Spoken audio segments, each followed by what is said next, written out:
kau bagi kat mana Man? Tu Man. Kat mana? Situ. Mana? Situ ha. Alah. Bau kambing. Sorry lah. Gurau sikit pun tak boleh lah. Hilang dah dahaga kan. Sikit Nak beli lah sendiri. Aku beli sendiri tak apa. Tak ada Man, gurau nah. Tak apa. Man habiskan. Aku dah tak tahu dah, tak apa. Man, Aku boleh beli sendiri lah. Tak apa, okey je. Sorry lah Man, nak minum lah Man. Aku minta maaf Man. Kau lepak dengan kita dulu lah. Aku nak pergi potong rambut. Ya, kau pergi seorang lah. Seorang lah. Faham. Kau okey? Tak serius kau okey tak? Merajuk gak. Jom lah, terus sekali ikut sekali lah jom. Man, ni kedai aku selalu potong ni Man. Lawan. Lawa tu. Kalau kat sini aku selalu booking dulu tau. Kau Man. Man, kau asal?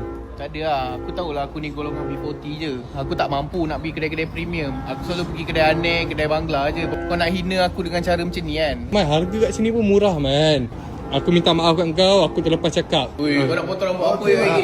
Hari ni saya stylist abang. Apa yang Try buat apa pun. Man. Aduh, Man, kau asal? Kau dah dapat kawan baru kan? Aku kawan kau yang lama kau lupa kan? Aku belanja potong rambut. Tanda aku minta maaf Man, jom. Betul, gentle. Bang, biasanya kalau potong rambut macam ni berapa lama lah? Balik lah. Aku tahu kau nak cakap rambut aku ni makan masa kan? Ya Man, aku minta maaf Man. Kau duduk balik Man, tolong lah Man. Weh Man.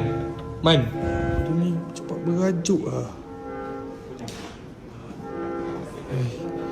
Man, tak apa Man. Bang, saya belanja dia bang. Total berapa bang? Dua orang dalam RM50. Man, IP Pasal ni. nak malukan aku depan dia? Terasa tu aku. Bukan, Man. Nampak macam orang susah ke? Aku halang lah sebab aku nak belanja kau. Kita keluar, aku terus bayar. Kau takkan keluarkan duit kau. Hancur. Jom. Lepas ni Man, kau boleh datang lagi kat sini Man. Okay. Tak, asal Man? Datang sini sebab kau nak berkawan dengan semua barber dalam tu. Aku tahu lah. Okay. Kau nak cakap aku sebenarnya okay you kan? Kau buat apa ni, Man? Dah make sense dah. Dah make sense dah. Man, kau belah lah Man. Serabut lah aku dengan kau Man. Nak merajuk ke nak apa kau pergi